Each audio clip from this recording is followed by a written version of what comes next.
आशुतोष, बड़ा दिलचस्प रहा पिछला हफ्ता, खासतौर से सियासी बयानबाजी को लेकर। क्या क्या नहीं सुना, चिरकुट सुन लिया, सड़क छाप गुंडा सुन लिया, हैसियत क्या है ये सुन लिया, मंदबुद्धि बालक तक सुन लिया गया। ऐसे में मैं सबसे पहले जो समझना चाहती हूं आपसे वो ये कि जब शरद पवार पहले ही कह चुके थे कि भाई राज्यों के स्तर पर जिसे जैसे चुनाव लड़ना है लड़ लीजिए, गठबंधन लोकसभा के स्तर पर है, तो क्या वाकई अखिलेश यादव जो कह रहे हैं वो सच कह रहे हैं कि धोखा हुआ, कांग्रेस धोखेबाज है? देखिए गरिमा जी, इसको एक लार्जर पर्सपेक्टिव में समझने की जरूरत है। कोएलिशन पॉलिटिक्स में इस तरीके की कॉन्ट्रडिक्शंस अंतिम समय तक रहते हैं। किसी भी तरीके का कोएलिशन पॉलिटिक्स हो, किसी भी तरीके के गठबंधन के सहयोगी हो, उनके बीच में मतभेद होंगे और मतभेदों को पब्लिकली वो इसका इशारा भी करेंगे। हाँ, जो अधिनायकवाद पार्टियां होती हैं उनमें जरूर इस तरीके के जो एक्सप्रेशंस होते हैं वो नहीं होते हैं। लेकिन अगर कोई डेमोक्रेटिक पार्टी है, अगर आप डेमोक्रेटिक इकोसिस्टम में काम कर रहे हैं तो वहां डिफरेंसेस भी होंगे और डिफरेंसेस को पब्लिकली एयर भी किया जाएगा। पहली चीज तो ये, इसलिए मैं इसको कोई बहुत गंभीर समस्या नहीं मानता हूं। ना मैं मानता हूं कि इसके आधार पे आप इंडिया गठबंधन का किसी तरीके से कोई आकलन कर लीजिए कि इंडिया गठबंधन तो टूट गया है और अब समाजवादी पार्टी और कांग्रेस पार्टी कभी एक दूसरे के साथ नहीं आ सकते। पहली बात तो ये। दूसरी बात, हमें ये समझना पड़ेगा कि आखिर एक वो कंपल्शन क्या है जिस कंपल्शन की वजह से गठबंधन के ये साथी आज इकट्ठा होने को तैयार हुए हैं।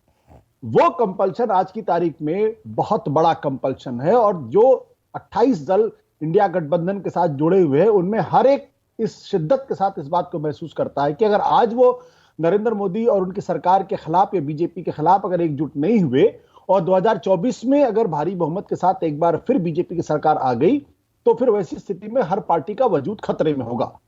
तो इनके बीच में टेंशन्स भी होंगे और उन टेंशन्स को फौरन निपटारा करने की कोशिशें भी की जाएंगी।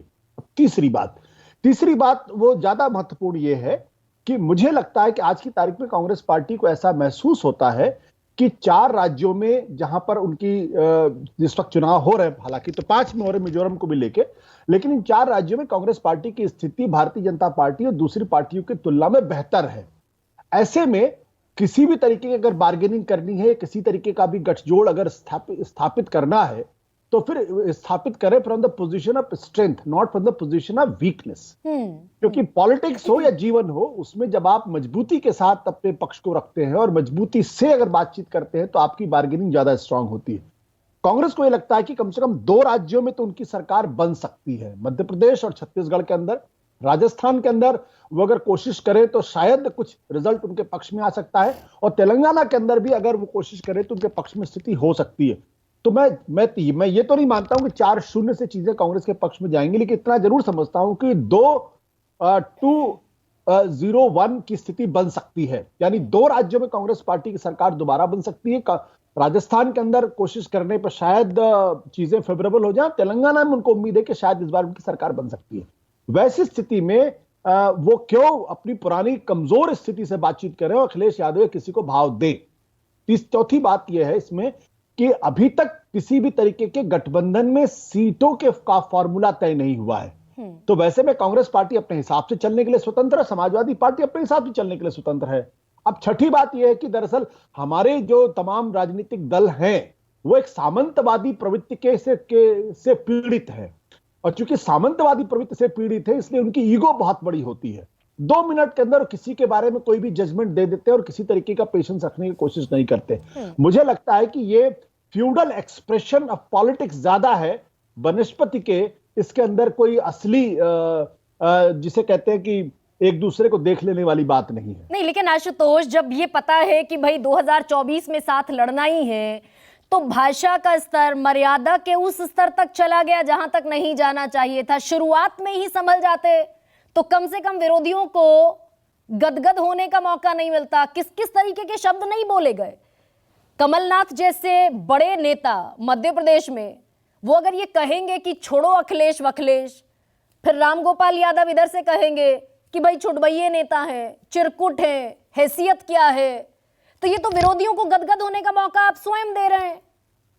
देखिए, अगर इस तरीके की भाषा का इस्तेमाल नहीं होता तो आप आज डिबेट भी नहीं कर रही होती ना। कम से कम हमारे पत्रकारिता में इस तरीके के कलरफुल शब्दों का इस्तेमाल होता है और हम सब लोग उस पर स्टोरीज बनाते हैं और अच्छी कहानियां लिखते हैं। मैंने पहले भी कहा कि हमारा जो पॉलिटिकल सिस्टम है, कॉन्स्टिट्यूशनल सिस्टम है, कहने को तो डेमोक्रेटिक है, लेकिन हकीकत में ये 40% भी डेमोक्रेटिक नहीं है, 60% फ्यूडल है, सारे फ्यूडल लॉर्ड्स हैं।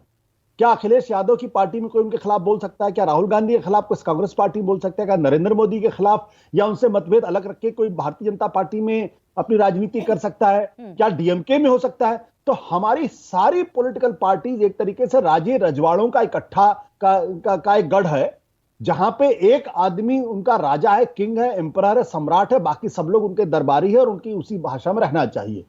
लेकिन जब एक राजा का दूसरे राजा से कहीं टक्कर हो जाती तो एक दूसरे के प्रति वो सम्मान की भाषा में नहीं बल्कि एक दूसरे को गाली गलौज की भाषा में और एक दूसरे को निपट लेने वाली भाषा का इस्तेमाल होता है। हाँ, तो फिलहाल I am not very surprise, मुझे मैं कभी भी इसमें हैरान नहीं होता हूं कि जिस भाषा का इस्तेमाल होता है वो उनके अंदरूनी राजनीतिक चरित्र का द्योतक ज्यादा होता है, जहां पे वो किसी तरीके के मतभेद को सुनने के आदी नहीं होते हैं और टिपिकल फ्यूडल लॉर्ड्स की तरीके से बिहेव करते हैं। बिल्कुल, तो यानी कि ये अंदरूनी भावनाएं बाहर निकली हैं, तो कुल मिलाकर जिसे हम गठबंधन कह रहे हैं इंडिया का, जो कि थ्योरी ऑफ कंपल्जन पर एक तरीके से टिका हुआ है, मजबूरी के सिद्धांत पर टिका है,